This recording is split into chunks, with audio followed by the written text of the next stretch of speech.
Hello to everyone watching on the Swansea University Applied Linguistics blog. My name's Joe, I'm a third year English language student, and today I have the pleasure of speaking with Nuria Lorenzo-Dus, who is a pioneer in the world of real-life applied linguistics. Thank you very much for joining me, Nuria. Thank you for the opportunity to talk to you today, and I'm really looking forward to our conversation. Lovely. Now, you've had a few different titles in your time at the university, but could you just explain how long you've been working at Swansea and what your current role is? So I started working in Swansea in 2001. I was a research assistant on a European Union funded project that was looking at language aptitude. And I worked on that project for a couple of years, and then I started my first academic position as a lecturer. And then I worked my way through various academic steps, and I became a professor of applied linguistics in 2011. And that is the title that I currently have. I've also been doing some management and leadership roles. So for example, I've been the Dean of Postgraduate Research at Swansea University for a number of years. Okay, wonderful. You've done plenty of different things then. Absolutely, yes. So I know in the past you must have worked on a few different branches of linguistics, but what is your current primary area of research? Okay, so as I mentioned, the first couple of years I was looking at language aptitude, but soon after that I really went back to what had been, the area of linguistics that I had already specialized in as part of my PhD, which is discourse analysis. And really that's what I've done. I've done throughout, the past 18, 20 years, I've been looking at how language is used in specific contexts of communication. And most of that actually has been looking at language that occurs or that is used in institutional contexts of communication, specifically the media, the mass media. So I did a lot of work initially on broadcast media, television in particular. Then for the past decade, I've moved on to digital media, which is where my current area of work is. So I applied discourse analysis methods and techniques, some of which also intersect with corpus linguistics. Methods and techniques to digital communication environments. Yeah, it's really interesting because I remember doing the discourse analysis module in second year and finding absolutely everything about it. It's so interesting. Mm-hmm. But this might be a tricky question, but what would you say are some of the most impactful or most interesting projects that you've worked on in the past? It's not tricky, but it's difficult to choose. But since you haven't said I have to just isolate or identify one, I can give you a few. So I've always been passionate about the possibility of applying linguistic insights into real life issues and real life problems and challenges. And that's what I already did in what would be one of my first choices, for projects, which I undertook over a decade ago now, which was looking at how the mass media, television at the time, both represented and then commemorated the 2005 London bombings, a terrorist attack that took place in London in 2005. So that was part of a funded project by the, at the time, Arts and Humanities Research Council, one of the funding councils in the UK. And I worked with colleagues in psychology and also in media studies. And what we were interested in was sort of these practical ways in which, recurrent ways in which, the media would be both representing, trauma really, and also commemorating it, and what implications that had, for example, for collective memory and lessons learned and so on. So you could already see the applied dimension there. If I can then choose two other projects that I've been working on that I think are really interesting in that sense, I've also worked with colleagues again in criminology and justice policy about what the communicative barriers to engagement by young people are when they get embroiled in the youth justice system. So these would be youth who have got a criminal record or something they've done, and they become, as I said, part of embroiled within the youth justice system, and there are services that and support mechanisms, for these youth, but do they feel that they can really open up and talk about, what their needs are? How does the youth justice system really interact with these young people? So again, there was a very clear applied dimension to that project, which was also funded by a charity, in this case, the Live Home Trust. And that was a 2-year project, and interdisciplinary, so really interesting in that regard as well. And then the final one is the current project that I'm involved in which I'm looking at cybercrime, working again with a multidisciplinary team. Yeah, and that all sounds really interesting. It's really clear how your research has real-world applications in applied linguistics. But in what ways is your research important and relevant to current students of applied linguistics? I think linguistics sometimes may be seen as a descriptive discipline, where as linguists we all have a really sophisticated toolkit that we can apply to describe language use in different situations by different speaker types and so on. I think what is relevant is that descriptive toolkit can go a step further and have real life applications, and I think that must be of interest, to students of linguistics, who can see how all this knowledge that they acquire, that they can apply to texts, then develops its own life. It goes beyond the text and it goes into real life and real users of those texts, either as producers or receivers. Exactly, I'd absolutely agree. I've always looked throughout my time at university about real world applications for what I'm learning about. So could you briefly explain what your current research project is? I've been working on cybercrime for some time, and that has entailed looking at essentially digital manipulation. So how certain individuals or groups will try to manipulate others to do stuff which is not legal, which may be deviant in some cases. So within that, I've been looking at, for example, online radicalization by extremist groups, far-right ideologies, and more crucially, related to my current project, also how some individuals, some adults, seek to manipulate young people into sexual behaviors. So I'm looking at online child sexual abuse and exploitation, specifically grooming of children for sexual purposes. So the project within which I'm doing this research that I lead, in which I lead a team of scholars and from different disciplines. That project is funded by UNICEF, and it's called Dragon S, which is an acronym that stands for Developing Resistance Against Grooming Online. And then the S doubles up for the two tools, to applied technology, tools that we are developing and also going to be really rolling out during the life of the project, which are a detection tool, grooming detection tool, which we call the spotter, and then a prevention tool, which we call the shield. And that is the work that started last January. So we're 6 months into this project, and will go on until the end of 2022. So it's a 2-year project. Okay, now just briefly, because online grooming isn't something that everyone is completely knowledgeable about, and how would you explain what the issue is to someone who wasn't as aware of it? The way that I try to think about that, and I try to explain it to others, is in terms of a network of communicative entrapment.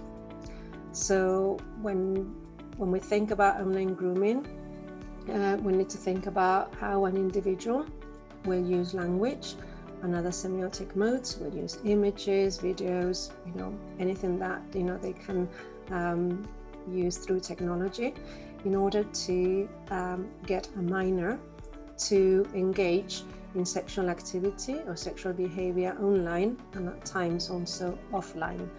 Okay, and you mentioned the spotter and the shield tools as well as being methods of tackling the issue in the real world. But could you explain a bit about how they work and how the project in general will help tackle the issue in the real world? Yeah, so I think it's important to acknowledge that both work in tandem.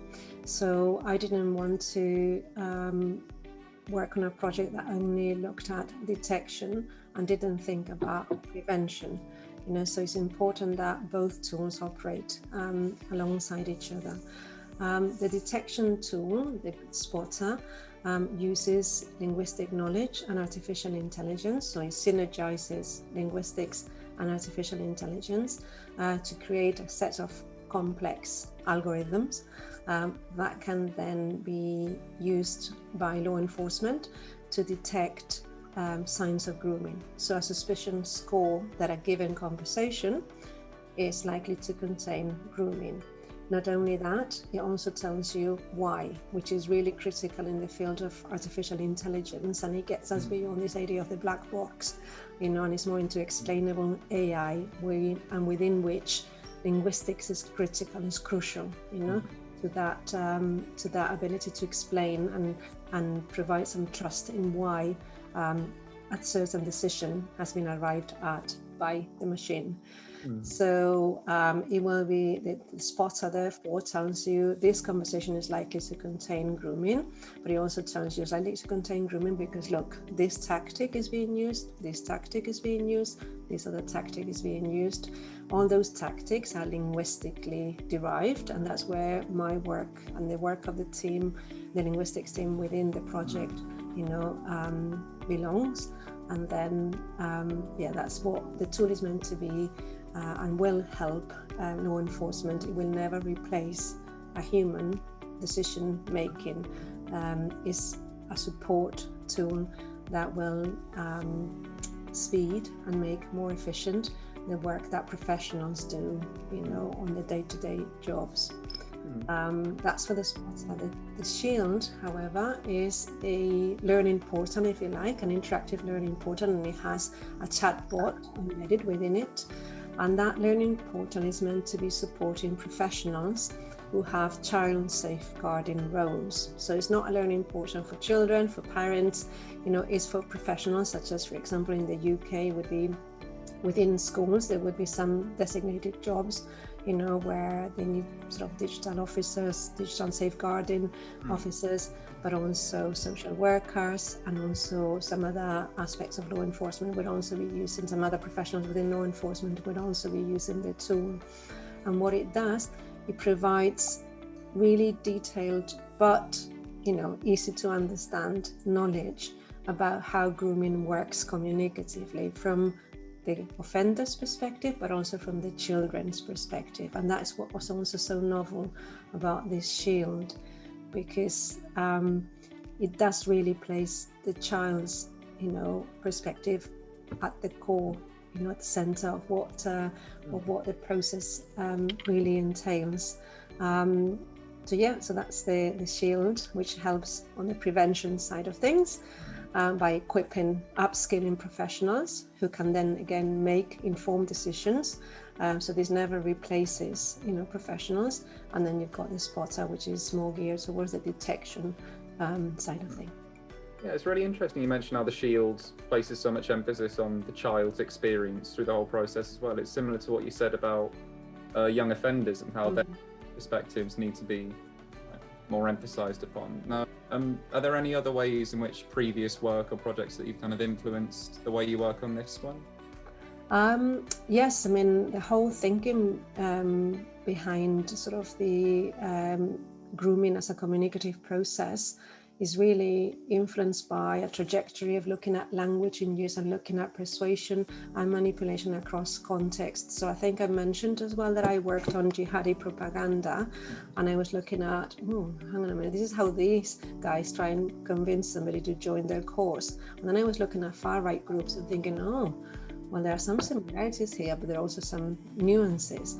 I was also looking in a different project at crypto drug markets, and how vendors within those in the dark net will try and persuade users, newcomers, to become traffickers, and again, all of that is, there are a series of commonalities as far as manipulation goes, but also some differences, and that's what informs the need for targeted linguistic knowledge, to be, extracted, made sense of, patterns to be identified, and then that can really inform machine learning methods.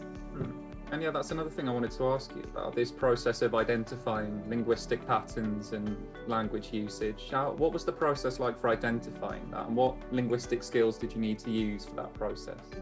So early studies were based on smaller data sets. Reason being, I didn't want to assume that what we already knew, or what the researchers, social scientists knew, for example, about grooming offline, could be directly applicable to online environments. So that's why I started small, with a small data set, and that was analyzed initially qualitatively, drawing upon discourse analysis, pragmatics, interactional social linguistics frameworks. There's all manual analysis using those concepts and theories that we learn as part of our linguistics training. Once we had a working model, then we had to test it, and to do that we need to sort of expand the data size, and to do that we then worked with a data size which was over 5 million words, and when you use that you cannot go manually. So then is when we use corpus linguistics tools and software to derive patterns, and those were some of the sort of robustly tested tools and techniques in corpus linguistics, such as extraction of keywords and collocates, and then looking manually at concordance lines, corresponding to those collocates and keywords. So it's different methods, and you need to always know what your research questions are. So are you developing something new, a new model, something, that you're not quite sure about, and maybe you might want to start small with a smaller data size, or are you then validating something and is worth extrapolating to larger data sets, and then you have to use other methods. So that's part of the challenge, isn't it? And the attraction that you really need to figure out. It's a puzzle, it's a problem, and you need to sort of work out what's the best tool that I can use here, what's the best set of theories that can inform my thinking, and always, in my case at least, go beyond linguistics. Look at what other disciplines are doing, because quite often what you have is similar issues that are being addressed in a slightly different manner, but you can really learn a lot from branching out, before then you go back to your discipline and say, that's how I can best apply it. Yeah, and I think that's what makes it so interesting to me as a linguistics student, is it does seem like the sort of thing where you need to solve a puzzle, or if there's a place where you just need to work out the right way to do it. That's what makes it such an interesting topic. But I'd like to talk a bit more broadly on the issue of online grooming. Now, obviously your project is tackling it in the real world, but do you think there are enough other organisations, or is there enough attention being given to it in the real world? I think there is enough attention, and there are loads of interested parties and relevant parties working on it. What I think is lacking is coordination of efforts. So you've got, on the one hand, for example, you've got industry, and industry will, for example, social media companies will have a lot of data, including grooming data and other forms of online harms, and they will be developing their own mechanisms, their own algorithms, methods, and so on, to try and detect it. And they will also apply their own.